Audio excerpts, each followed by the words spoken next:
시입자인데 완전 파열입니다. 건조하고 기계적인 의사의 목소리가 군 병원의 하얀 병실을 가득 채웠다.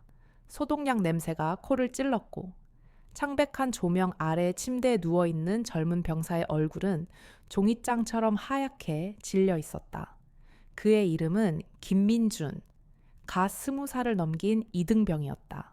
고통을 참으려는 듯 입술을 굳게 담은 그의 다리에는 두꺼운 깁스가 채워져 있었다. 그의 곁을 지키는 사람은 평범해 보이는 중년 여성이었다. 화장기 없는 얼굴에 수수한 블라우스와 슬랙스 차림, 머리는 단정하게 묶어 올린 모습은 걱정스러운 얼굴로 아들을 찾아온 여느 어머니와 다를 바 없었다. 그녀는 말없이 조카의 얼굴과 깁스를 번갈아 쳐다볼 뿐이었다. 그 침묵 속에는 쉽게 가늠할 수 없는 깊은 감정이 소용돌이치고 있었다. 병실 한쪽 구석에는 팔짱을 낀 채 벽에 기대선 부사관이 있었다. 그의 명찰에는 황태석 하사라고 적혀 있었다. 그는 지루하고 귀찮다는 표정을 숨기지 않은 채 끙끙 앓는 김민준 이병을 못마땅한 눈초리로 쳐다보고 있었다. 그의 눈빛에는 훈련 중 흔히 있는 부상으로 유난 떤다 하는 식의 경멸감이 서려 있었다. 조카의 곁을 지키던 강유라가 천천히 몸을 돌려 황하사를 마주했다. 그녀의 목소리는 놀라울 정도로 차분했다. 어떻게 된 일인지 설명해 주시겠습니까? 하사님, 그 목소리에는 어떠한 감정도 실려 있지 않았지만 오히려 그래서 더 날카롭게 들렸다. 황하사는 그 질문에 헛웃음을 치며 대답했다. 훈련 중에 흔히 발생하는 사고입니다. 아주머니, 장애물 훈련을 하다가 발을 좀 헛디딘 것뿐입니다. 군대에서는 이보다 더한 일도 비일비재합니다. 그는 아주머니라는 단어에 힘을 주며 군대에 대해 아무것도 모르는 민간인이라는 뉘앙스를 분명히 풍겼다.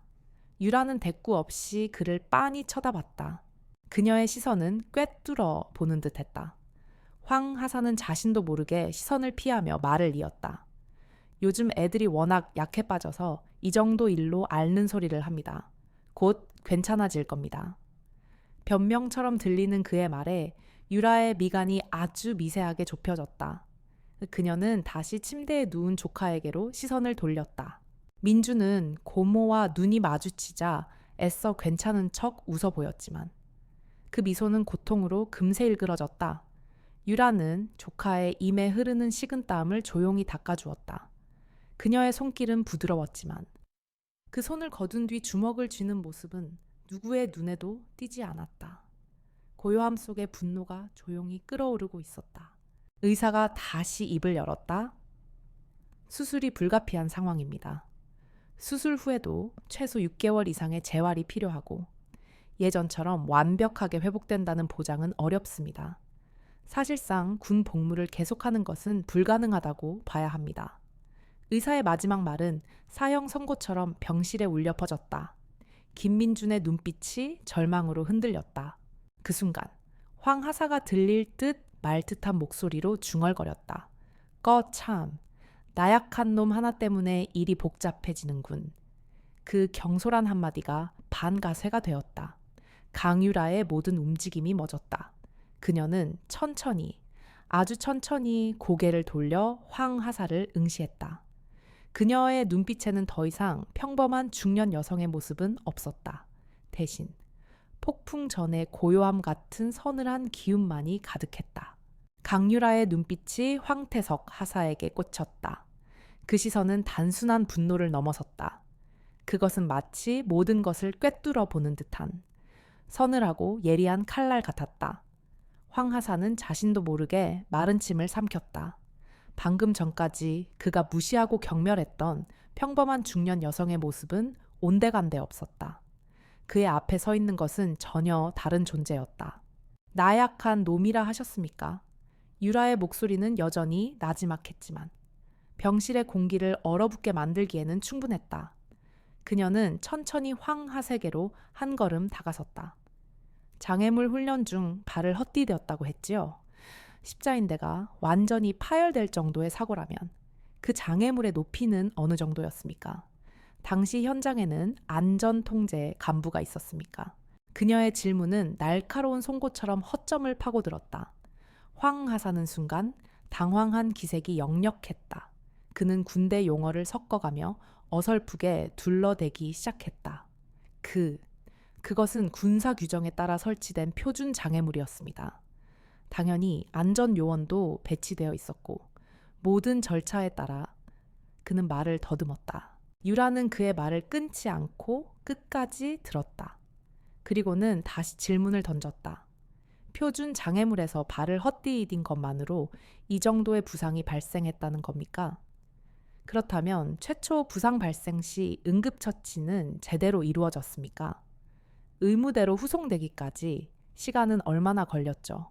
그녀의 질문은 점점 더 구체적이고 전문적이었다. 황 하사의 이마에 식은땀이 배어 나오기 시작했다.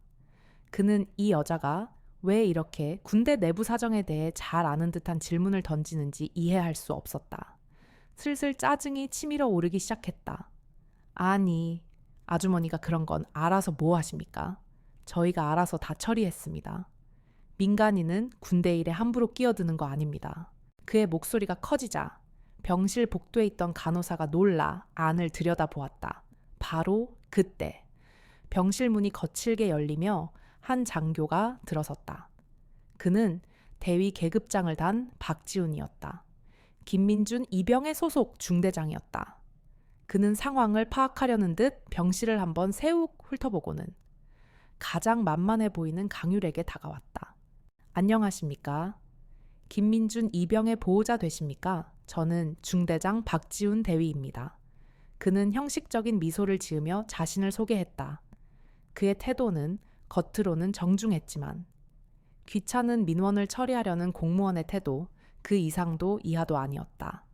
그는 황 하사에게 눈짓하며 상황을 물었고 황 하사는 기다렸다는 듯이 불평을 쏟아냈다. 중대장님, 이 아주머니께서 훈련 상황에 대해 사사건건 따지고 드십니다. 군사 기밀에 해당하는 내용까지 알려달라고 하시는데 정말 곤란합니다. 황 하사의 교활한 거짓말에 박태위는 고개를 끄덕였다.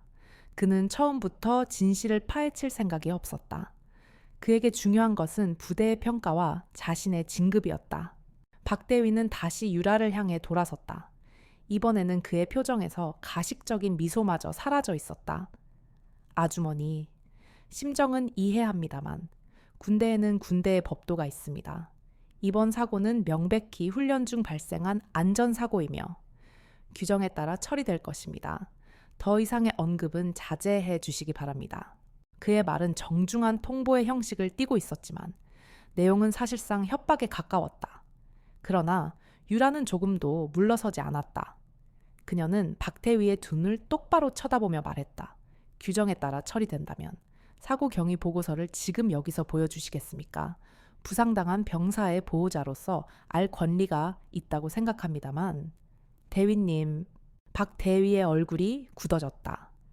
일가의 민간인, 그것도 여자가 자신에게 감히 알 권리를 운운하는 것이 그의 자존심을 건드렸다. 그는 피식 웃으며 노골적인 경멸감을 드러냈다. 아주머니, 여긴 군대입니다. 놀이터가 아니란 말입니다. 여자가 뭘 안다고 군대의 훈련 강도나 규정에 대해 논하려 드십니까? 그의 말은 명백한 성차별적 발언이자 모욕이었다. 옆에 있던 황 하사도 신이 나서 거들었다. 그러게 말입니다. 중대장님, 요즘 군대가 편해졌다고 하니 별의별 사람들이 다 와서 감 놔라, 배 놔라 합니다. 집에서 살림이나 하실 것이지 왜 여기까지 와서 분란을 일으키는지 모르겠습니다. 그들의 조롱과 멸시가 병실 안에 가득 찼다. 침대에 누워있던 김민주는 고모가 당하는 모욕에 얼굴이 새하얗게 질려 몸을 일으키려 했지만 극심한 고통에 신음하며 다시 쓰러졌다. 유라는 그런 조카의 어깨를 가만히 눌러주며 진정시켰다. 그녀의 얼굴에는 여전히 아무런 표정 변화가 없었다. 하지만 그녀의 침묵은 그들을 더욱 오만하게 만들었다. 박태위는 이제 그녀를 완전히 무시하기로 작정한 듯 황하색에 명령했다. 황하사, 이분 좀 밖으로 모셔 그리고 다시는 부대대 병실에 함부로 들어오지 못하도록 조치해. 여긴 아무나 드나드는 곳이 아니야. 그의 말에는 가시가 돋쳐 있었다. 알겠습니다. 중대장님. 황 하사는 기다렸다는 듯이 율에게 다가왔다. 그는 위협적으로 그녀의 앞을 가로막고 섰다. 자, 아주머니, 좋은 말로 할 때 나갑시다. 우리가 얼마나 바쁜 사람들인데 언제까지 당신 투정이나 받아주고 있어야 합니까? 그의 입에서 거친 말투가 튀어나왔다. 유라는 움직이지 않았다. 그녀는 여전히 그 자리에 꼿꼿이 서서 황하사를 올려다볼 뿐이었다. 그 초연한 태도가 황하사의 분노에 기름을 부었다. 그는 이 여자의 콧대를 꺾어 놓아야겠다고 생각했다. 그래야만 자신의 실수가 감춰지고 중대장 앞에서 체면이 설 것이라고 판단했다. 결국 그는 넘지 말아야 할 선을 넘고 말았다. 황태석 하사는 자신의 손으로 강유라의 어깨를 거칠게 밀쳤다. 말귀를 못 알아들어 당장 여기서 꺼지라고. 그의 폭력적인 행동과 함께 폭언이 터져나왔다. 그의 손에 밀려 유라의 몸이 뒤로 휘청거렸다. 그 순간이었다. 병실 안에 모든 소음이 거짓말처럼 멎었다. 휘청거리던 유라가 균형을 잡고 바로 섰다. 그녀는 천천히 고개를 들어 황하사를 보았다.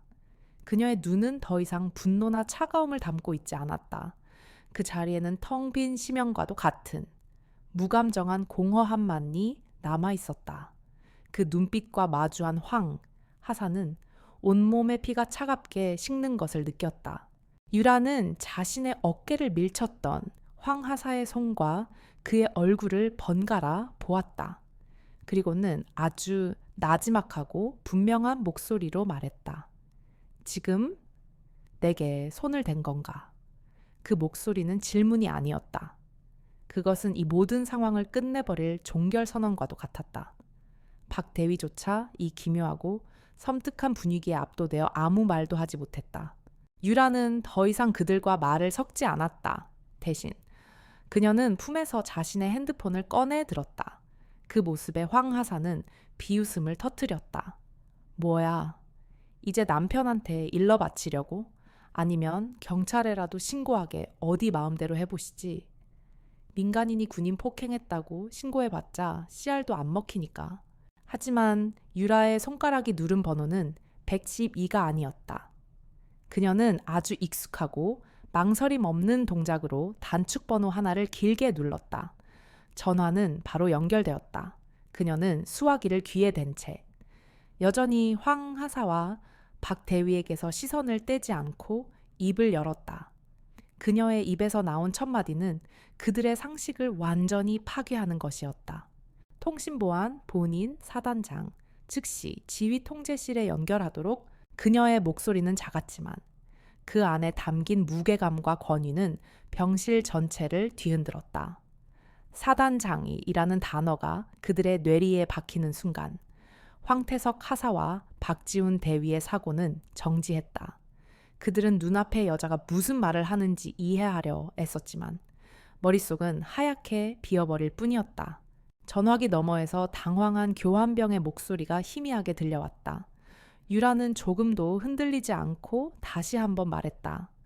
코드 알파 반복한다. 본인 제엑스포 명사단장 강유라 소장이다. 암호명 호랑이. 지금 즉시 지휘통제실장 아니 연대장을 내게 연결해. 30초 준다.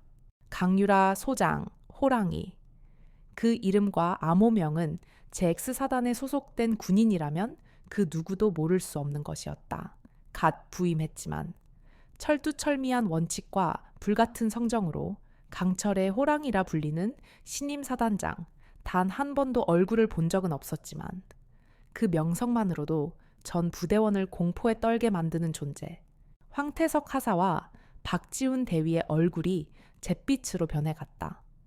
그들의 동공은 공포로 극도로 확장되었고 턱은 벌어진 채 다물어지지 않았다. 그들은 자신들이 방금 무슨 짓을 저질렀는지 깨닫기 시작했다. 자신들이 아주머니라 부르며 모욕하고 살림이나 하라고 비웃고 심지어 어깨를 밀치며 폭력을 행사한 대상이 바로 이 부대의 정점에 있는 최고 지휘관이라는 사실을. 황태석 하사와 박지훈 대위의 세상이 멈췄다. 사단장, 강유라, 소장, 호랑이, 그 단어들은 현실감 없는 메아리처럼 귓가에 맴돌았지만 뇌는 그 의미를 받아들이기를 거부했다. 그들의 눈앞에 있는 것은 분명 수수한 옷차림의 평범한 중년 여성이었다. 화장기 없는 얼굴, 어디서나 볼 수 있는 아주머니의 모습이었다.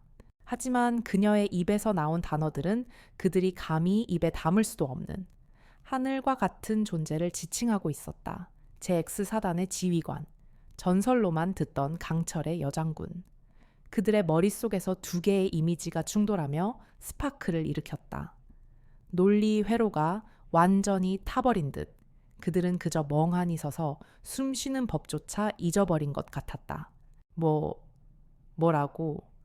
박지훈 대위가 간신히 목소리를 쥐어짰지만 그것은 의미 있는 질문이 되지 못했다.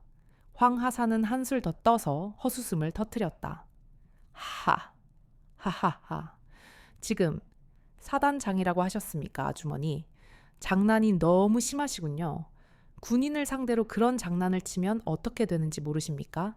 이건 명백한 군인 사칭? 그의 말이 채 끝나기도 전에 유라의 서늘한 시선이 그에게 향했다. 그 눈빛에는 일말의 동요도 없었다. 마치 길가의 돌멩이를 보는 듯한 무심한 시선이었다. 그녀는 황 하사를 완전히 무시한 채 전화기 너머의 상대에게 다시 한번 나지막이 말했다.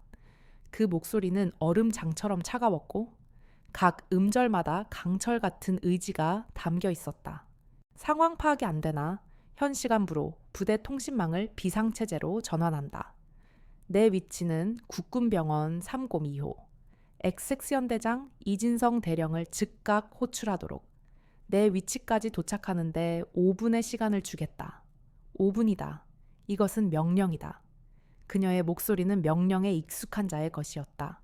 의심의 여지가 없는, 내대가 없는 절대적인 권위가 실려 있었다. 이진성 대령, 그 이름이 박지훈 대위의 귀에 박히는 순간 그의 마지막 남은 이성의 끈이 끊어졌다.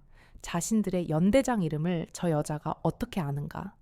그것도 저렇게 하대하듯 명령을 내릴 수 있단 말인가? 민간인은 절대 알 수 없는 정보다. 민간인은 절대 흉내 낼 수 없는 태도다. 심장이 철렁 내려앉으며 다리가 후들거리기 시작했다. 황 하사 역시 마찬가지였다. 그의 얼굴에서 비웃음이 사라지고 그 자리를 원초적인 공포가 빠르게 채워갔다. 그는 깨달았다. 이것은 장난도 연극도 아니라는 것을. 자신들이 지금껏 벌여온 모든 오만하고 어리석은 행동들이 거대한 스크린처럼 머릿속을 스쳐 지나갔다. 아주머니라고 비아냥거렸던 것, 살림이나 하라고 모욕했던 것, 그리고 감히 손을 댔던 것. 황 하사의 입에서는 의미 없는 소리만 새어나왔다. 그는 뒷걸음질 치려 했지만 마치 발이 바닥에 붙어버린 것처럼 움직일 수가 없었다. 박 대위는 필사적으로 머리를 굴렸다. 어떻게든 이 상황을 수습해야 했다. 하지만 무슨 말을 해야 할지, 무슨 행동을 해야 할지 알 수 없었다.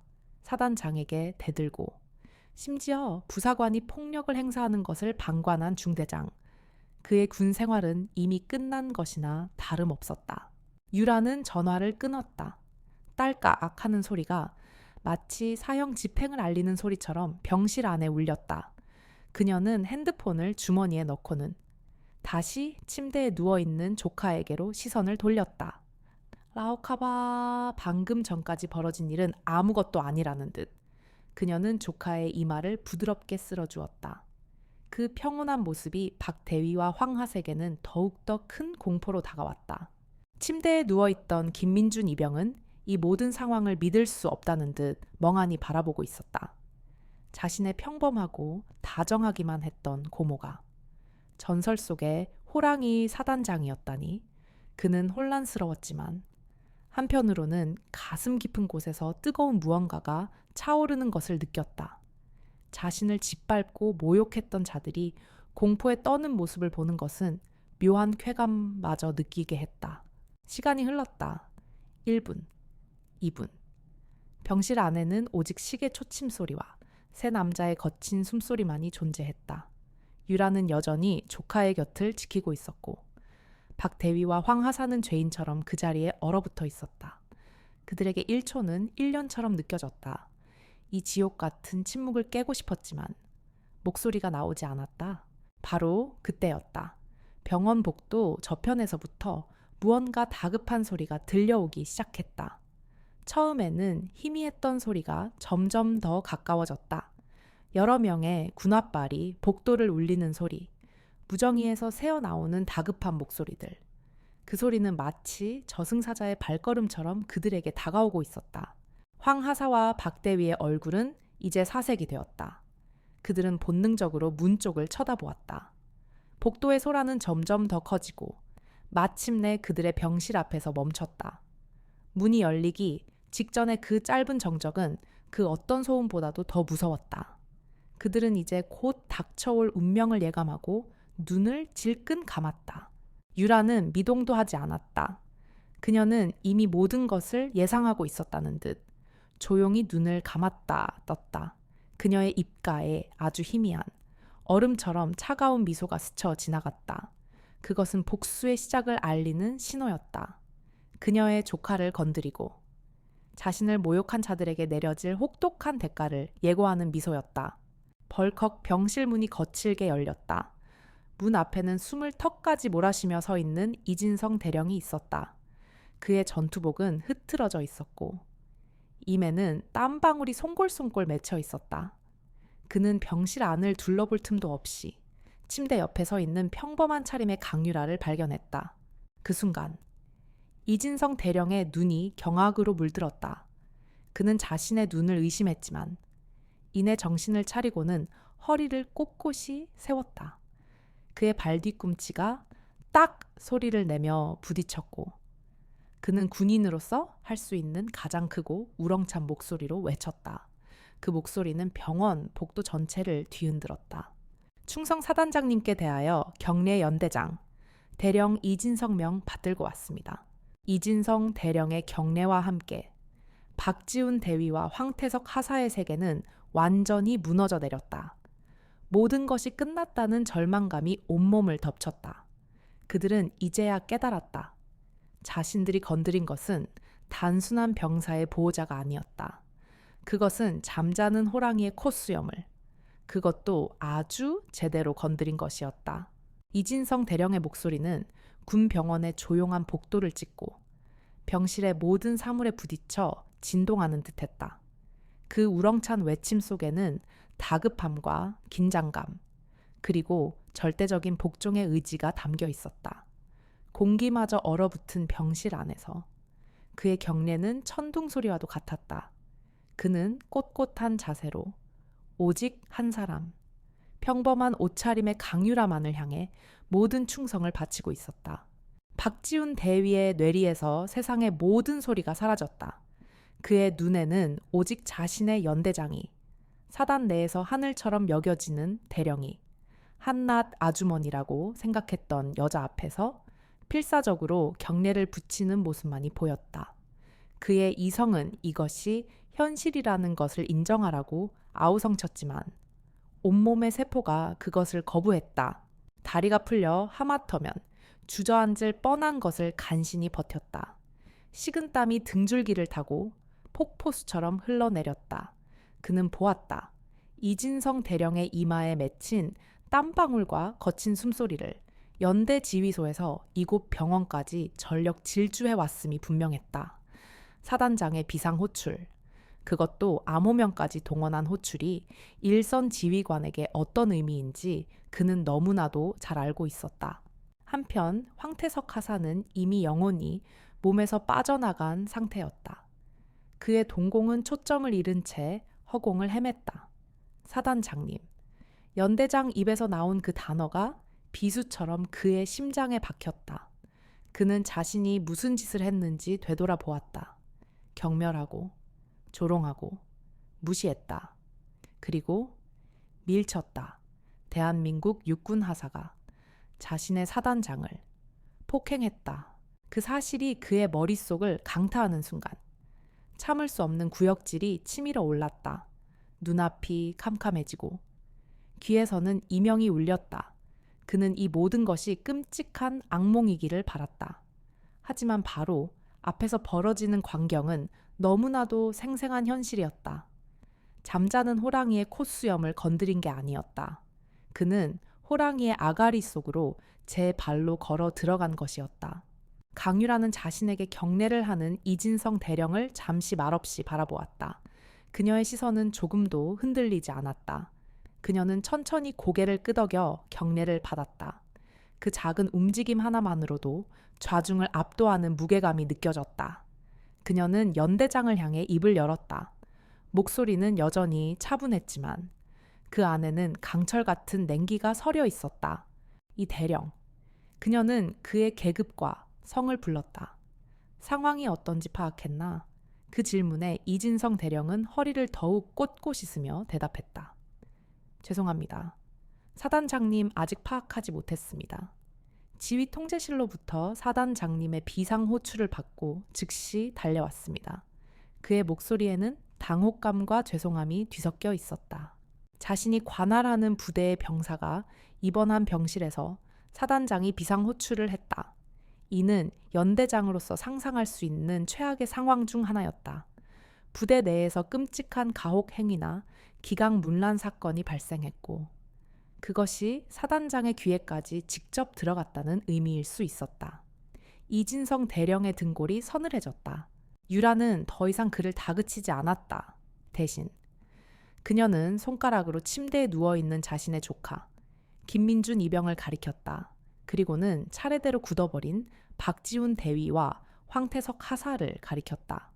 그녀의 목소리는 이제 병실 안의 모두에게 선고를 내리는 재판관의 목소리 같았다. 이 대령, 저기 누워있는 그대의 부대원을 보라. 그리고 여기 서 있는 그대의 장교와 부사관을 보라. 마지막으로 방금 전 이들에게 모욕과 폭행을 당한 나를 보라. 이제 상황이 어떤지 다시 한번 말해보게. 그녀의 말 한마디 한마디는 날카로운 칼날이 되어 박 대위와 황 하사의 심장을 후벼 팠다. 그제야 이진성 대령은 고개를 돌려 병실 안의 다른 인물들을 제대로 확인했다. 십자인대가 파열되어 고통스러워하는 어린 병사, 넋이 나간 채 잿빛 얼굴로 서 있는 중대장과 분대장급 하사, 그리고 그들 앞에서 너무나도 태연하지만 그 존재감만으로도 주변을 압도하는 사단장, 퍼즐 조각이 순식간에 맞춰졌다. 이진성 대령의 얼굴이 분노로 붉게 달아올랐다.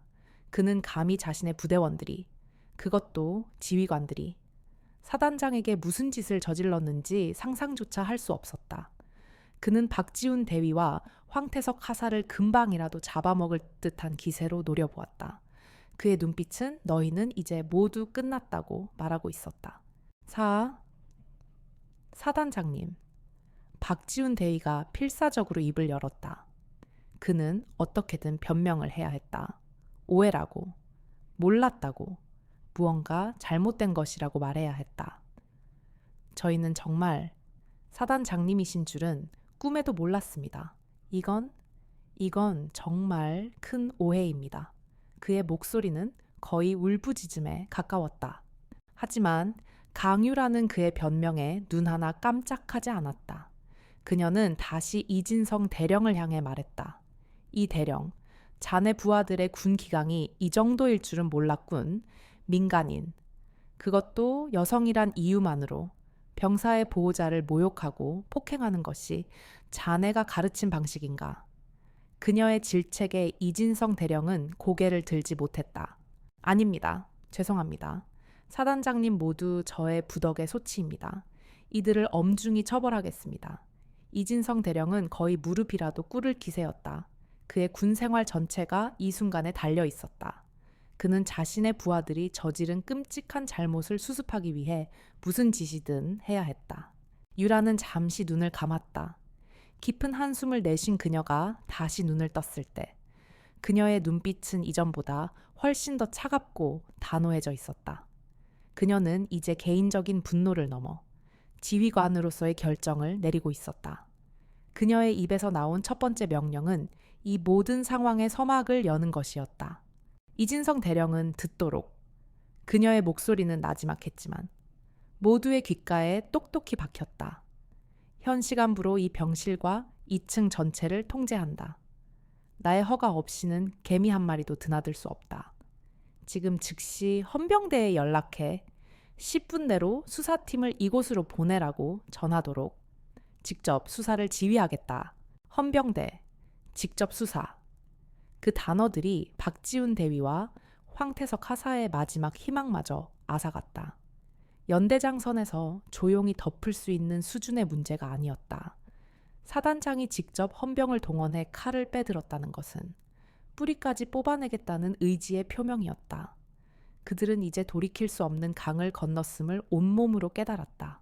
강유라의 명령이 떨어지자마자 이진성 대령은 한치의 망설임도 없이 움직였다. 그는 즉시 자신의 통신병에게 무정의를 건네받아 보안 채널을 통해 군사경찰대 헌병대에 직접 연결했다.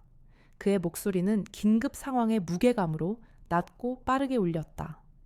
여기는 XX 연대장, 코드 알파 상황 발령, 사단장님의 직접 명령이다. 최전계 수사팀을 즉각 국군병원으로 파견하도록. 그의 무전 내용을 바로 옆에서 듣고 있던 박지훈 대위와 황태석 하사의 얼굴에서 마지막 핏기마저 사라졌다. 사단장 직접 명령. 그 네 글자는 이 사건이 더 이상 연대장 선에서 혹은 군단 법무실 선에서 조용히 처리될 수 있는 수준을 아득히 넘어섰다는 것을 의미했다. 이것은 사단 전체를 뒤흔들 거대한 태풍의 눈이 될 것이었다. 사마사 사단장님, 제발 한 번만 선처를. 박지훈 대위가 거의 기다시피 율에게 다가가려 했다. 그의 목소리는 애원과 공포로 심하게 떨리고 있었다. 하지만 그가 차에 두 걸음을 떼기도 전에 이진성 대령이 그의 앞을 막아섰다. 이 대령의 눈은 실망과 분노로 이글거리고 있었다. 내 놈이 감히 어디를 이미 늦었다. 이 대령의 나지막한 목소리는 사형 선고와도 같았다. 그는 자신의 부하가 저지른 끔찍한 잘못에 대한 책임을 통감하며 그 어떤 변명도 용납하지 않겠다는 단호한 의지를 보였다. 박 대위는 그 기세에 눌려 그 자리에 주저앉고 말았다. 그의 군 생활, 그의 인생이 눈앞에서 산산조각 나고 있었다. 유라는 그들의 비참한 모습에는 아랑곳하지 않았다. 그녀는 이미 다음 단계를 그리고 있었다. 그녀는 이진성 대령에게 추가적인 명령을 하달했다. 그 목소리는 마치 잘 짜인 작전 계획을 브리핑하는 참모처럼 냉정하고 체계적이었다. 이 대령, 군사경찰이 도착하기 전까지 해야 할 일이 있다. 예, 사단장님 하명하십시오. 이 대령은 자세를 바로잡고 명령을 기다렸다. 유라는 병원 창밖으로 보이는 부대 방향을 바라보며 말했다. 지금 즉시 자네 연대 예하 7중대 전 병력의 이동을 금지한다. 막사를 포함한 중대 전 지역을 즉각 폐쇄하도록. 누구도 출입할 수 없다. 특히 행정반의 모든 서류와 컴퓨터는 현 상태 그대로 봉인한다. 그녀의 명령은 계속되었다. 지난 6개월간의 모든 훈련 일지, 근무 편성표, 병력 및 장비 관리 대장, 심지어 식단표까지 단 한 장도 빠짐없이 확보해 그 어떤 기록도 파기되거나 수정되어서는 안 된다. 이 모든 과정은 연대장인 자네가 직접 감독하도록. 만약 단 하나의 증거라도 인멸될 시 그 책임은 전적으로 자네에게 묻겠다. 이진성 대령은 그녀의 명령을 들으며 온몸에 소름이 돋는 것을 느꼈다. 이것은 단순히 한두 명의 비위 행위를 처벌하려는 것이 아니었다. 이것은 부대 전체를 뿌리부터 해부하려는 대수술이었다. 식단표까지 확인하라는 지시는 그녀가 병사들의 기본적인 복지 문제부터 시작해 부대에 만연한 모든 부조리를 파헤치겠다는 의지를 보여주는 것이었다. 10분이 채 지나지 않아 병원 건물 밖에서 여러 대의 군용 차량이 급정거하는 소리가 들려왔다. 곧이어 복도 저편에서 절도 있는 군홧발 소리가 울려 퍼졌다. 잠시 후 군사경찰 완장을 찬 장교와 부사관들이 병실로 들어섰다. 그들의 등장은 마치 저승사자의 행차와도 같았다. 군사경찰 수사팀을 이끌고 온 것은 다부진 체격의 소령이었다. 그는 병실 안의 삼엄한 분위기와 평상복 차림의 여성 앞에 부동자세로 서 있는 연대장을 보고 단번에 상황의 심각성을 파악했다. 그는 한치의 오차도 없는 동작으로 강율에게 다가가 경례했다. 충성사단 군사경찰 대대 수사과장 소령 김철수 신고합니다. 유라는 가볍게 고개를 끄덕여 경례를 받았다. 그리고는 손짓으로 바닥에 주저앉아 있는 박지훈 대위와 넋이 나간 황태석 하사를 가리켰다. 저 두 사람의 신병을 확보하도록 직권남용, 가혹행위, 그리고 군통수권자에 대한 폭행 혐의다. 그녀의 마지막 말에 수사과장의 눈이 커졌다. 그는 사태가 상상 이상으로 심각함을 깨달았다. 알겠습니다. 수사과장이 뒤를 돌아보며 명령했다. 박지훈 대위와 황태석 하사를 현 시간부로 체포한다. 즉시 무장 해제시키고 연행하도록 그의 명령에 2명의 군사경찰이 박 대위와 황 하사에게 다가갔다. 그들은 차가운 목소리로 밀한다. 원칙과 군인으로서의 권리를 고지했다. 박지훈 대위님, 황태석 하사님, 당신들을 직권남용 및 폭행 등의 혐의로 체포합니다. 당신들은 묵비권을 행사할 수 있고 변호인을 선임할 수 있으며 기계적인 목소리가 병실에 울려 퍼지는 동안 박 대위와 황 하사는 아무런 저항도 하지 못했다. 그들의 허리춤에 있던 권총과 대검이 군사경찰의 손에 의해 거두어졌다. 자신들의 무기가 해제되는 순간 그들은 자신들이 더 이상 지휘관이나 선임 부사관이 아닌 한낱 범죄 혐의자에 불과하다는 것을 뼈저리게 실감했다. 주변의 모든 병사들과 간호사들이 이 굴욕적인 장면을 지켜보고 있었다. 어제까지만 해도 자신들이 호령하던 부대원들 앞에서 그들은 초라한 죄인이 되어 끌려가고 있었다. 군사경찰의 손에 이끌려 병실 밖으로 나가던 황 하사는 마지막으로 강유라를 돌아보았다. 그녀는 여전히 아무런 표정 없이 그를 바라보고 있었다. 그 눈빛에는 승리감이나 조소 따위는 없었다. 오직 시스템 그 자체인 듯한 비정하고 차가운 원칙만이 존재할 뿐이었다. 황 하사는 그 순간 깨달았다. 자신은 한 개인에게 밉보인 것이 아니라 거대한 군법 그 자체와 맞서려 했던 것이다. 박지훈 대위와 황태석 하사가 완전히 연행된 후 병실에는 다시 정적이 찾아왔다. 유라는 수사과장에게 말했다. 김소령, 지금부터 자네 팀은 7중대로 이동해 모든 증거를 확보한다. 이진성 대령이 협조할 것이다. 나는 잠시 후에 부대로 복귀해 직접 보고를 받겠다. 예, 알겠습니다. 사단장님, 수사과장과 이진성 대령이 경례를 하고 병실을 나섰다. 이제 병실 안에는 강유라와 그녀의 조카 김민준, 단둘만이 남았다. 거대한 폭풍이 지나간 후의 고요함이었다. 유라는 비로소 지휘관의 얼굴을 지우고 따뜻한 고모의 얼굴로 돌아와 조카의 손을 꼭 잡아주었다. 군사경찰에 의해 박지훈 대위와 황태석 하사가 연행된 후 강유라는 잠시 조카의 곁에 머물렀다. 그녀는 더 이상 지휘관이 아닌 오직 하나뿐인 가족으로서 민준의 손을 잡아주며 그를 안심시켰다. 괜찮다. 민준아, 이제 다 괜찮을 거야. 제대로 치료받고 건강하게만 돌아오렴. 그녀의 따뜻한 위로에 민준은 참았던 눈물을 터뜨렸다. 짧은 위로를 마친 유라는 병실을 나섰다. 복도를 걷는 그녀의 발걸음은 다시 지휘관의 것으로 돌아와 있었다.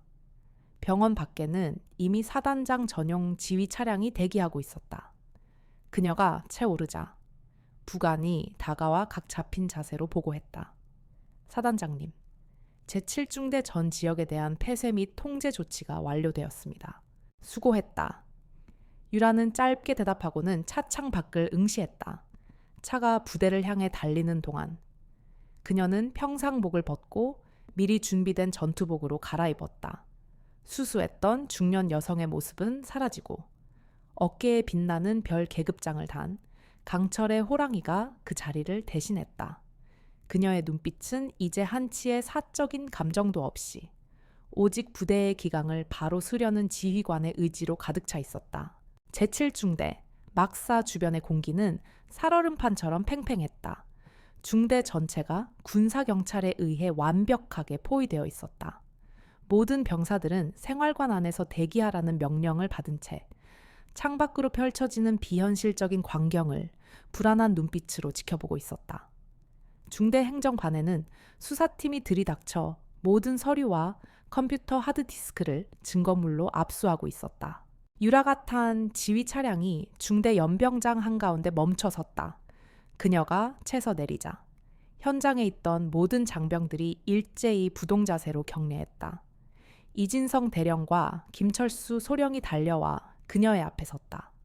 유라는 그들의 경례를 받으며 임시로 설치된 지휘 텐트로 향했다. 그곳에는 신문을 위한 칸이 시설과 상황을 실시간으로 확인할 수 있는 모니터들이 설치되어 있었다.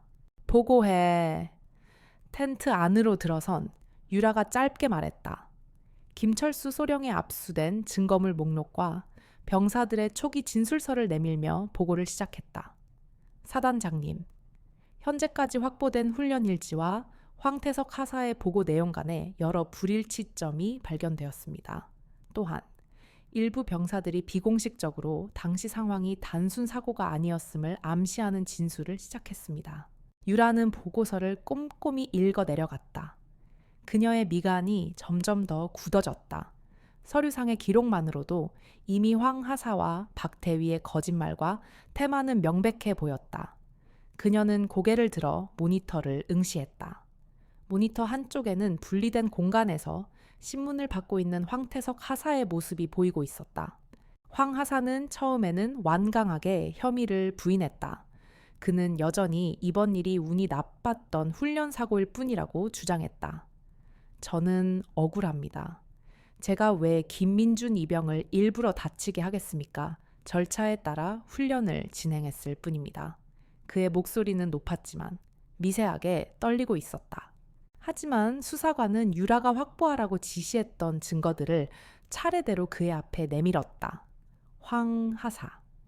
당신의 보고서에는 장애물 통과 훈련 중 발을 헛디뎠다고 되어 있군. 하지만 당시 현장에 있던 다른 병사들의 진술에 따르면 김민준 이병이 장애물을 넘는 순간 당신이 바로 뒤에 있었다고 하던데 그 점에 대해선 어떻게 설명하겠나. 수사관은 이어 다른 증거를 제시했다. 또한 의무 기록상 김 이병은 입대 후 지속적으로 발목 통증을 호소해왔다. 그런데도 당신은 그에게 가장 난이도 높은 훈련 코스를 배정했어. 부대원의 건강 상태를 고려하지 않은 무리한 훈련 지시는 그 자체만으로도 지휘 책임 문책 사유가 된다는 걸 모르나. 황 하사의 얼굴이 하얗게 질려갔다. 그는 자신들의 거짓말이 이렇게 빨리 그리고 이렇게 철저하게 벗겨지리라고는 상상도 못했다.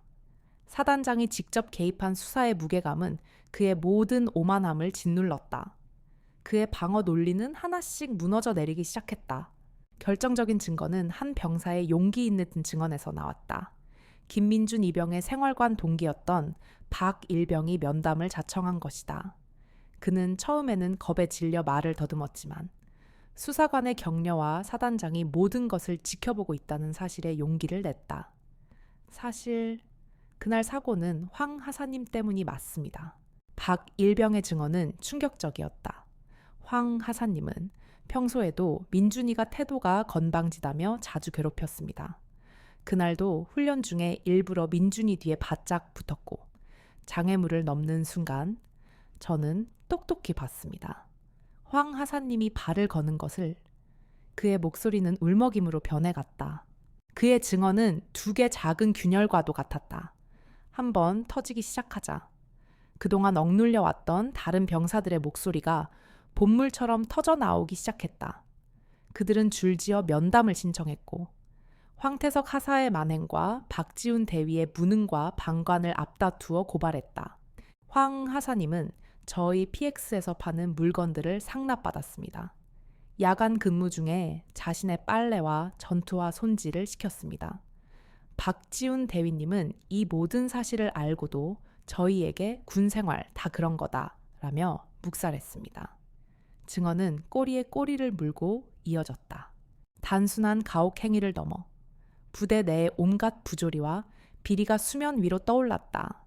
병사들에게 돌아가야 할 보급품을 빼돌린 정황, 훈련 성과를 허위로 보고한 사실, 심지어는 유흥비를 마련하기 위해 병사들의 외박을 통제했다는 증언까지 나왔다. 제7중대는 겉보기에는 평범한 부대였지만 그 속은 썩어 문드러져 있었던 것이다. 지휘 텐트 안 강유라는 모니터 너머로 모든 것을 지켜보고 있었다. 쏟아지는 증언들을 들으며 그녀의 얼굴은 점점 더 굳어졌다. 그녀는 자신의 지휘 아래에 있는 부대가 이 정도로 썩어 있을 줄은 상상도 하지 못했다. 이것은 더 이상 한두 명의 일탈이 아니었다. 이것은 시스템의 실패였다. 그녀의 주먹이 책상 위에서 조용히 그리고 강하게 쥐어졌다. 제7중대에서 터져나온 증언들은 하나의 거대한 눈덩이가 되어 산을 굴러 내려오듯 걷잡을 수 없이 커져갔다. 처음에는 황태석 하사와 박지훈 대위 개인의 비위에 초점이 맞춰졌던 수사는 꼬리에 꼬리를 무는 증언들로 인해 중대를 넘어 연대, 심지어는 사단 전체의 구조적인 문제를 드러내는 방향으로 확장되고 있었다. 강유라는 지휘 텐트 안에서 쏟아지는 보고를 받으며 자신이 생각했던 것보다 훨씬 더 깊고 어두운 부패의 뿌리를 마주하고 있음을 깨달았다. 신문을 봤던 황태석 하사는 동료 병사들의 연이은 증언과 명백한 증거들 앞에 결국 무너져 내렸다. 그는 처음에 오만하고 당당했던 태도를 잃고 모든 혐의를 인정하기 시작했다. 맞습니다. 제가 발을 걸었습니다. 평소 김민준 이병의 태도가 마음에 들지 않아 혼 좀 내주려고 했습니다. 이렇게까지 심하게 다칠 줄은 몰랐습니다. 그의 자백은 비굴했고 변명으로 가득 차 있었다. 하지만 그의 자백은 시작에 불과했다. 군사경찰의 집요한 추궁에 그는 자신이 저질렀던 온갖 부조리들을 토해내기 시작했다. 병사들에게 상납받은 금품, 훈련 물자, 횡령, 심지어는 자신의 실적을 부풀리기 위해 박지훈 대위와 공모하여 훈련 결과를 조작했던 사실까지. 그의 입에서 나오는 말들은 군 지휘관으로서의 명예를 스스로 내던지는 추악한 자기 고발이었다. 박지훈 대위 역시 오래 버티지 못했다. 그는 모든 책임을 황하색에 떠넘기려 했지만 행정반에서 압수된 수많은 서류들이 그의 발목을 잡았다. 결제 서류에 남겨진 그의 서명들은 그가 부패의 단순한 방관자가 아니라 적극적인 공모자였음을 명백히 증명하고 있었다. 특히 병사들의 복지를 위해 지급된 예산 일부를 개인적인 용도로 유용했다는 증거가 발견되자 그는 모든 것을 포기했다. 이들의 자백과 확보된 증거를 바탕으로 사단 군사경찰대는 즉시 정식 수사 결과를 발표하고 이들을 군 검찰로 송치했다. 결과는 신속하고 단호했다. 박지훈 대위는 직무유기, 직권남용, 부하 장병에 대한 관리감독 태만, 그리고 예산 횡령 등의 혐의로 즉시 보직 해임 및 구속 수감되었다. 그는 민간 법정이 아닌 군법에 따라 가장 엄중한 처벌을 받게 될 군사재판에 회부되었다. 대위 계급장을 단 채 불명예스럽게 전역하는 것은 물론 실형을 피할 수 없을 것이라는 전망이 지배적이었다. 황태석 하색에는 더욱 가혹한 처벌이 예고되었다. 특수상해, 직권남용, 가혹행위, 금품수수, 군용물 횡령 등 그의 혐의는 셀 수 없이 많았다. 특히 부하 병사를 고의로 상해하여 전투 불능 상태로 만들었다는 점은 군법에서 가장 무겁게 다루는 범죄 중 하나였다. 그는 단순한 징계를 넘어 형사처벌의 대상이 되었고 군 검찰은 그에게 10년 이상의 중형을 구형할 것이라고 밝혔다. 그의 군 생활은 물론 인생 자체가 송두리째 무너져 내린 순간이었다. 하지만 강유라의 칼날은 여기서 멈추지 않았다. 그녀는 이 사건이 단순히 2명의 부도덕한 군인의 일탈로 끝나서는 안 된다고 생각했다. 이 모든 부패와 부조리가 가능했던 것은 그것을 묵인하고 방조했던 지휘 체계의 문제라고 판단했다. 그녀의 시선은 이제 그들의 상급 지휘관, 즉 연대장인 이진성 대령에게로 향했다. 유라는 이진성 대령을 자신의 집무실로 호출했다. 이 대령은 초췌한 모습으로 그녀의 앞에 섰다. 자신의 부대에서 벌어진 끔찍한 사건에 대한 죄책감과 지휘 책임을 면할 수 없다는 불안감에 그의 어깨는 무겁게 처져 있었다. 그는 아무런 변명도 하지 않고 그저 고개를 숙인 채 사단장의 처분을 기다렸다. 유라는 책상 위에 놓인 두꺼운 수사 기록 파일을 말없이 바라보았다. 한참의 침묵이 흐른 뒤 그녀가 입을 열었다. 이 대령, 자네는 유능한 군인이다. 지난 합동 훈련에서도 자네의 연대는 우수한 성과를 거두었지. 그녀의 칭찬에 이 대령은 오히려 몸 둘 바를 몰랐다. 이어질 질책이 얼마나 무거울지를 예감할 수 있었기 때문이다. 하지만 유라의 목소리가 차갑게 가라앉았다. 자네는 부하들의 피고름으로 만들어진 성과에 취해 있었어. 자네가 화려한 보고서와 높은 훈련 성과에 만족하는 동안 자네의 병사들은 썩어가는 막사 안에서 신음하고 있었다. 알고 있었나? 그녀의 질문은 비수처럼 날아와 이 대령의 가슴에 박혔다. 몰랐습니다. 죄송합니다. 사단장님, 그것이 저의 가장 큰 죄입니다. 이진성 대령은 솔직하게 자신의 과오를 인정했다. 그는 부하 장교들과 부사관들을 믿었고 그들이 제출하는 보고서만을 신뢰했다. 직접 발로 뛰며 병사들의 목소리를 듣는 노력을 게을리했던 것이다. 그의 리더십에는 치명적인 구멍이 있었다. 유라는 자리에서 일어났다. 그녀는 창가에 서서 연병장을 내려다보며 말했다. 나는 부하를 믿지 않는 지휘관을 경멸한다. 하지만 맹목적으로 믿기만 하는 지휘관은 더더욱 용서할 수 없어. 지휘관의 신뢰는 책임이라는 이름 아래에서만 의미가 있는 것이다. 자네는 그 책임을 방기했다. 그녀는 다시 몸을 돌려 이 대령을 마주 보았다. 그녀의 눈빛은 단호했다. 이번 사건의 책임을 물어 자네를 감봉 3개월의 징계에 처한다. 또한 예정되어 있던 다음 진급 심사에서 자네의 이름은 제외될 것이다. 그것은 군인에게 내려질 수 있는 매우 무거운 징계였다. 대령 계급에서 진급이 누락된다는 것은 사실상 군 생활의 끝을 의미할 수도 있었다. 하지만 이진성 대령은 징계 내용에 대해 아무런 이의도 제기하지 않았다. 그는 오히려 담담하게 그 결과를 받아들였다.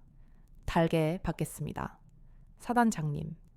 그는 자신의 잘못을 통감하고 있었고 이 정도의 처벌로 끝난 것만으로도 다행이라고 생각했다. 강유라가 자신을 완전히 내치지 않고 다시 한번 기회를 주었다는 것을 그는 알고 있었다. 강유라의 결정은 사단 전체에 큰 파장을 일으켰다. 그녀는 단순히 범죄를 저지른 하급 간부들을 처벌하는 것을 넘어 그들의 직속상관인 연대장에게까지 엄중한 책임을 물었다. 이는 사단의 모든 지휘관들에게 보내는 강력한 경고 메시지였다. 너희의 부대에서 일어나는 모든 일의 최종 책임은 너희에게 있다. 병사 한 명의 신음소리도 놓치지 마라. 그렇지 않으면 그 대가는 혹독할 것이다. 강철의 호랑이. 그녀의 군대에서는 그 어떤 형태의 부조리도 그리고 그것을 방치하는 무책임함도 용납될 수 없다는 것을 모두가 뼈저리게 깨닫게 된 순간이었다. 모든 징계와 처벌 절차가 일단락된 후 강유라의 다음 행보는 모두의 예상을 벗어나는 것이었다. 그녀는 즉시 부대로 복귀하여 산적한 현안을 처리하는 대신 다시 국군병원을 찾았다. 처음 방문했을 때와는 달리 이번에는 어깨에 소장 계급장이 선명한 정복 차림이었다. 그녀의 등장은 병원 전체에 조용한 긴장감을 불러일으켰다. 그녀는 곧장 김민준이 입원한 병실로 향했다. 성공적으로 수술을 마친 민준은 안정을 되찾아가고 있었지만 아직 고통과 심적인 충격에서 완전히 벗어나지는 못한 모습이었다. 그는 정복을 입은 고모의 모습을 보고 깜짝 놀라 침대에서 몸을 일으키려 했다. 유라는 부드럽게 그의 어깨를 눌러 다시 눕혔다. 움직이지 마라. 김이병, 아직 안정이 필요하다. 유라의 목소리는 지휘관의 것이었지만 그 안에는 따뜻한 온기가 담겨 있었다. 그녀는 의자에 앉아 조카의 상태를 살폈다. 몸은 좀 어떤가? 그녀의 질문에 민주는 작은 목소리로 대답했다. 많이 좋아졌습니다. 사단장님, 그는 더 이상 그녀를 고모라고 부르지 못했다. 유라는 그런 조카의 마음을 안다는 듯 희미하게 미소 지었다. 여기서는 그냥 고모라고 불러도 좋다. 지금은 군인이기 이전에 내 가족이니까. 그녀는 잠시 말을 멈추었다가 조용히 말을 이었다. 미안하다. 민준아, 내가 더 빨리 알아채지 못해서 내 지휘 아래에 있는 부대에서 이런 끔찍한 일을 겪게 해서 정말 미안하다. 사단장애. 그리고 고모의 진심 어린 사과에 민준의 눈시울이 붉어졌다. 그는 괜찮다고 말하고 싶었지만 목이 메어 말이 나오지 않았다. 유라는 그런 조카의 손을 잡아주며 약속했다. 네가 완전히 회복할 때까지 군에서 모든 것을 지원하겠다. 최고의 의료진에게 치료받게 될 것이고 재활 과정 역시 마찬가지다. 아무 걱정하지 말고 오직 회복에만 전념하도록. 그녀의 약속은 단순한 위로가 아니었다. 그것은 사단장으로서 내리는 명령이자 조카를 아끼는 가족의 다짐이었다. 그녀는 이 사건의 피해자인 김민준 이병이 완벽하게 회복하여 명예롭게 군 생활을 마칠 수 있도록 하는 것 또한 자신의 책무라고 생각했다. 그것이 무너진 군의 명예를 다시 세우는 또 다른 방법이었다. 병원 방문을 마친 유라는 곧바로 제7중대로 향했다. 중대는 지휘관과 선임 부사관이 모두 공석이 된 초유의 사태를 맞이하고 있었다. 병사들은 불안감과 혼란 속에서 앞으로 자신들의 운명이 어떻게 될지 몰라 동요하고 있었다. 유라는 이 혼란을 직접 수습하기로 결정했다. 그녀는 중대 전 병력을 교육관으로 소집시켰다. 낡은 교육관 안에는 100여 명의 병사들이 칼같이 줄을 맞춰 앉아 있었다. 그들의 얼굴에는 긴장감과 두려움, 그리고 약간의 호기심이 뒤섞여 있었다. 잠시 후 강유라 사단장이 단상 위로 올라섰다. 그 뒤에는 이진성 대령과 임시 중대장으로 임명된 소령이 따랐지만 그들은 단상 아래에 섰다. 단상 위에는 오직 그녀 혼자였다. 마이크 앞에 선 유라는 잠시 동안 아무 말 없이 병사들을 둘러보았다. 그녀의 날카로운 시선이 한 명 한 명의 얼굴을 훑었다. 길게 느껴지는 침묵 속에서 병사들은 마른 침을 삼켰다. 드디어 그녀의 입이 열렸다. 그녀의 첫마디는 모두를 충격에 빠뜨렸다. 미안하다, 장병 여러분. 그녀는 고개를 숙였다. 사단장이 일개 중대 병사들 앞에서 고개를 숙여 사과했다. 여러분의 지휘관들은 여러분을 지키지 못했다. 이 부대의 시스템은 썩어 있었고 여러분을 고통 속에 방치했다. 이 모든 부대의 최종 지휘 책임자로서 나 역시 여러분을 지키지 못했다. 진심으로 사과한다. 교육관 안은 완전한 침묵에 휩싸였다. 병사들은 자신의 귀를 의심했다. 항상 명령하고 호통치고 책임만 묻던 지휘관들의 모습에 익숙했던 그들에게 사단장의 진심 어린 사과는 너무나도 낯설고 충격적인 경험이었다. 그들의 얼어붙었던 마음에 작은 균열이 생기기 시작했다. 유라는 다시 고개를 들었다. 그녀의 목소리는 이제 그 어떤 때보다 단호하고 힘이 넘쳤다. 하지만 오늘부로 모든 것은 끝났다. 공포와 침묵의 시대는 끝났다. 이 시간 이후로. 동료 병사의 인격을 모독하고 신체에 위해를 가하는 모든 행위는 우리 부대의 전투력을 좀먹는 이적 행위로 간주하여 가장 엄중하게 처벌할 것이다. 그녀는 병사들을 향해 한 걸음 더 다가섰다. 나는 여러분에게 맹목적인 충성을 요구하지 않겠다. 대신 부조리에 맞서 싸울 용기를 요구한다. 잘못된 것을 잘못되었다고 말할 수 있는 권리를 여러분에게 돌려주겠다. 오늘부로 사단장 직통 신고 채널을 개설한다. 익명은 보장될 것이며 모든 신고 내용은 내가 직접 확인할 것이다. 그녀의 선언은 단순한 약속이 아니었다. 그것은 병사들에게 힘을 실어주고 그들 스스로가 부대를 정화하는 주체가 될 수 있도록 하는 혁명적인 조치였다. 여러분은 기계의 부속품이 아니다.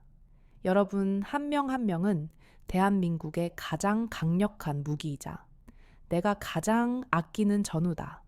전우의 고통을 외면하지 마라. 그리고 자신의 고통을 숨기지 마라. 그것이 강철의 호랑이가 이끄는 부대의 새로운 궁이다. 유라의 연설이 끝났을 때 교육관 안에는 그 어떤 박수 소리도 들리지 않았다. 대신 병사들의 눈빛이 변해 있었다. 두려움과 불신이 가득했던 그들의 눈에 아주 작은 희망의 불씨가 타오르기 시작했다. 그들은 자신들이 더 이상 버려진 존재가 아니라는 것, 자신들의 목소리를 들어줄 진정한 지휘관이 생겼다는 것을 온몸으로 느끼고 있었다. 폐허가 된 제7중대에 새로운 희망의 씨앗이 뿌려지는 순간이었다. 몇 달의 시간이 흘렀다. 그동안 강유라 사단장이 일으킨 거대한 폭풍은 제-X사단을 넘어 대한민국 육군 전체에 잔잔하지만 깊은 파문을 남겼다. 부패의 뿌리를 도려낸 자리에는 새로운 질서가 싹트기 시작했고 시간은 상처를 치유하며 모든 것을 제자리로 돌려놓고 있었다. 변화는 더디지만 분명하게 일어나고 있었다. 먼저 법의 심판이 내려졌다. 군사재판에 회부된 박지훈 전 대위와 황태석 전 하사는 자신들의 죄에 대한 혹독한 대가를 치렀다. 황태석은 특수상해 및 다수의 가혹행위, 횡령 혐의가 모두 인정되어 징역 12년이라는 중형을 선고받고 국군교도소에 수감되었다. 그의 오만함이 불러온 파멸은 한 군인의 인생을 완전히 나락으로 떨어뜨렸다. 박지훈 역시 법망을 피할 수 없었다. 지휘관으로서의 책임을 방기하고 부패에 동참한 죄가 인정되어 그는 불명예 전역과 함께 모든 군인 연금을 박탈당했다. 대위라는 계급과 함께 그가 군에서 쌓아 올렸던 모든 명예와 경력이 한순간에 물거품처럼 사라졌다. 그들의 몰락은 사단 내 모든 장병에게 잘못된 권력의 말로가 얼마나 비참한지를 보여주는 산 교훈이 되었다. 반면 지휘 책임을 물어 징계를 받았던 이진성 대령은 절치부심의 시간을 보냈다. 그는 강유라 사단장이 자신을 내치지 않고 다시 한번 기회를 준 의미를 깊이 되새겼다. 그는 이전보다 훨씬 더 낮은 자세로 부대를 지휘하기 시작했다. 매일같이 병사들의 생활관을 찾아다니며 그들의 목소리를 직접 들었고 훈련장에서는 단 한 명의 병사도 소외되지 않도록 세심하게 살폈다. 그의 진심 어린 변화에 연대원들의 신뢰도 차츰 회복되기 시작했다.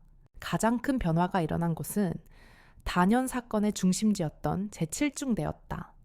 강유라가 직접 고른 신임 중대장 최민호 대위는 그녀의 기대를 저버리지 않았다. 그는 부임하자마자 불필요한 관행과 부조리를 모두 철폐했다. 훈련은 강도 높았지만 그 과정은 투명하고 합리적이었다. 안전이 최우선으로 고려되었고 실수를 한 병색에는 질책 대신 보완할 기회가 주어졌다. 병사들 사이의 관계도 달라졌다. 선임 병사들은 더 이상 후임들을 괴롭힘의 대상으로 보지 않았다. 대신 전투 기술을 가르쳐주고 군 생활에 적응하도록 돕는 진정한 전우가 되어주었다. 공포와 침묵 대신 건강한 토론과 웃음소리가 생활관을 채우기 시작했다. 제7중대는 과거의 오명을 벗고 사단 내에서 가장 기강이 바로 서구 당열력이 강한 부대로 거듭나고 있었다. 그리고 그 변화의 중심에는 김민준 이병이 있었다. 몇 달간의 집중적인 수술과 재활 치료 끝에 그는 기적적으로 건강을 회복했다. 그의 다리는 더 이상 이전처럼 완벽하지는 않았지만 군 생활을 이어가기에는 충분할 정도로 강해져 있었다. 군 병원에서는 그에게 의병 전역을 권고했다. 모두가 그가 당연히 군대를 떠날 것이라고 생각했다. 하지만 민준의 선택은 달랐다. 그는 복무를 계속 이어가겠다는 의사를 밝혔다. 그의 결정에 모두가 놀랐지만 그의 생각은 확고했다.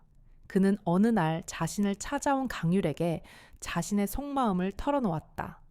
고모, 아니, 사단장님, 저는 이곳에 남고 싶습니다. 도망치고 싶지 않습니다. 두 사람은 사단장 집무실에서 마주 앉아 있었다. 예전보다 훨씬 더 늠름해진 조카의 모습을 보며 유라는 조용히 그의 말을 들어주었다. 민주는 말을 이었다. 처음에는 군대가 너무 무섭고 밉기만 했습니다. 하지만 사단장님께서 모든 것을 바로잡아 주시는 것을 보면서 생각이 바뀌었습니다. 군대가 썩은 것이 아니라 썩은 일부 사람들이 군대를 병들게 했던 것이라는 걸 깨달았습니다. 그는 자신의 두 주먹을 불끈 쥐었다. 저는 이제 두렵지 않습니다. 저와 같은 고통을 겪는 후임들이 생긴다면 이제는 제가 그들을 지켜줄 수 있을 겁니다. 사단장님께서 저희에게 가르쳐 주신 것처럼 말입니다. 부디 제가 제 발로 명예롭게 군 복무를 마칠 수 있도록 허락해 주십시오. 그의 눈빛은 그 어떤 때보다도 강한 의지로 빛나고 있었다. 그의 진심 어린 말에 강유라는 아무 말도 할 수 없었다. 그녀는 그저 조용히 일어나 조카의 어깨를 두드려 주었다. 그녀의 눈가에 희미한 물기가 어렸다. 그녀가 일으켰던 거대한 폭풍이 단순히 부패를 척결한 것을 넘어 한 젊은 군인의 부러졌던 자존심과 명예를 다시 세워주었다는 사실에 가슴 벅찬 감동을 느꼈다. 며칠 후 김민준 병장은 제7중대로 복귀했다. 그가 중대 정문을 들어서는 순간 위병소 근무를 서던 후임들이 그를 향해 우렁차게 경례했다. 충성 김민준 병장님 복귀를 축하드립니다. 중대원들은 모두 연병장으로 나와 그를 뜨겁게 맞이해 주었다. 그 어디에도 과거의 상처와 어두운 그림자는 보이지 않았다. 민주는 자신을 환영해주는 전우들을 보며 환하게 웃었다. 그는 이제 더 이상 나약하고 상처받은 피해자가 아니었다. 그는 고통을 이겨내고 자신의 자리를 되찾은, 그리고 동료들을 지킬 준비가 된 자랑스러운 대한민국의 군인이었다. 제7중대에 그리고 제 X사단에 마침내 진정한 평화가 찾아온 순간이었다. 강철 호랑이와 상처 입은 이등병의 이야기는 부대 내에서 오랫동안 전설처럼 회자되었다. 1년이라는 시간이 흘렀다. 강유라 소장이 이끄는 제 X사단은 그 어느 때보다 강하고 단단한 부대로 다시 태어나 있었다. 그녀가 일으켰던 개혁의 바람은 부대 구석구석의 묵은 때를 씻어냈고 그 자리에 건강하고 투명한 새로운 문화를 뿌리내리게 했다.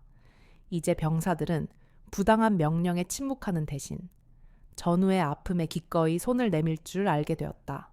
광활한 훈련장의 지휘 통제소. 강유라는 쌍안경으로 사단 전체가 참여하는 대규모 기동 훈련을 지켜보고 있었다. 굉음과 함께 흙먼지가 피어오르고 전차와 장갑차가 일사불란하게 움직이는 모습은 잘 짜인 교향곡처럼 장엄했다. 그녀의 시선은 훈련의 가장 중요한 고지를 점령하는 임무를 맡은 한 부대에 고정되었다. 바로 제7중대였다. 쌍안경 너머로 보이는 7중대원들의 움직임에는 한치의 망설임도 없었다. 최민호 대위의 지휘 아래 그들은 마치 하나의 생명체처럼 유기적으로 움직이며 가상의 적진을 돌파하고 있었다. 분대장 완장을 찬 김민준 병장은 최전선에서 후임들을 이끌며 침착하게 지시를 내리고 있었다. 그의 모습에서는 더 이상 과거에 상처 입은 이등병의 흔적을 찾아볼 수 없었다. 놀랍습니다. 사단장님, 7중대의 변화는 볼 때마다 감탄스럽습니다. 어느새 그녀의 곁으로 다가온 이진성 대령이 감회가 새로운 듯 말했다. 그는 지난 1년간의 노력을 인정받아 다음 진급심사에 다시 이름을 올릴 수 있게 되었다. 그의 얼굴에는 과거의 죄책감 대신 부하들에 대한 자랑스러움이 가득했다. 유라는 쌍안경에서 눈을 떼지 않은 채 나지막이 대답했다. 내가 한 일은 썩은 뿌리를 잘라낸 것뿐일세. 새로운 싹을 틔우고 지금처럼 훌륭한 나무로 키워낸 것은 최대위와 중대원들 자신이야. 그녀는 모든 공을 부하들에게 돌렸지만 이 대령은 알고 있었다. 이 모든 변화의 시작에 그녀가 있었다는 것을. 바로 그때 7중대가 마침내 목표 고지를 완전히 점령했다는 승전보가 무정의를 통해 울려 퍼졌다. 김민준 병장이 이끄는 분대가 가장 먼저 적의 지휘소를 파괴하는 결정적인 공을 세웠다고 했다. 유라는 쌍안경을 내려놓았다. 그녀의 입가에 아주 오랜만에 따뜻하고 만족스러운 미소가 번졌다. 그녀는 진정한 강철 부대는 무기나 병력의 숫자가 아닌 서로를 향한 신뢰와 존중 위에서 만들어진다는 것을 다시 한번 확인했다. 훈련이 끝난 후 유라는 예고 없이 7중대 막사를 찾았다. 훈련의 피로에도 불구하고 병사들은 밝은 얼굴로 장비를 손질하고 있었다. 그녀는 생활관으로 들어가 땀에 젖은 병사들에게 격려의 말을 건넸다. 병사들은 더 이상 그녀를 어려워하거나 두려워하지 않았다. 그들은 자신들의 목소리를 들어주고 자신들을 지켜주는 진정한 지휘관에게 진심 어린 존경심을 표했다. 김민준 병장이 그녀에게 다가와 씩씩하게 격려했다. 사단장님, 오늘 훈련 어떠셨습니까? 그의 눈빛은 자신감으로 가득 차 있었다. 유라는 그의 어깨를 두드리며 말했다. 아주 훌륭했다. 김 병장, 자네는 이제 내가 가장 믿는 분대장 중 한 명이야. 곧 있을 저녁을 축하한다. 감사합니다. 모두 사단장님 덕분입니다. 민주는 진심을 담아 말했다. 그는 명예롭게 군 복무를 마치고 이제 새로운 사회로 나아갈 준비를 하고 있었다. 군대에서 겪었던 끔찍한 경험은 그의 인생에 깊은 상처를 남겼지만 그것을 극복하는 과정에서 그는 누구보다도 강한 내면을 가진 청년으로 성장했다. 그날 저녁, 유라는 자신의 집무실에서 창밖으로 보이는 부대의 야경을 바라보았다. 반짝이는 불빛 하나하나가 자신이 지켜야 할 소중한 생명처럼 느껴졌다. 그녀가 원했던 것은 바로 이런 모습이었다. 공포가 아닌 자부심으로 가득 찬 군대. 불신이 아닌 신뢰로 뭉친 군대. 그녀의 싸움은 아직 끝나지 않았지만 그녀는 자신이 올바른 길을 가고 있음을 확신했다. 강철의 호랑이는 오늘도 자신의 자리에서 자신의 방식으로 부대를 그리고 나라를 지키고 있었다. 지금부터는 오디오북 채널의 나레이터 톤으로 전환됩니다. 시청자 여러분, 오늘의 이야기 조카 면회 온 여군 사단장 십자인대 파열된 조카를 본 순간 부대를 초토화시켰다는 여기까지입니다. 평범한 아주머니인 줄 알았던 한 여성이 사실은 부대를 호령하는 강철의 호랑이였다는 사실이 밝혀졌을 때의 통쾌함. 여러분도 함께 느끼셨나요? 우리는 종종 사람을 겉모습만으로 판단하는 실수를 저지르곤 합니다.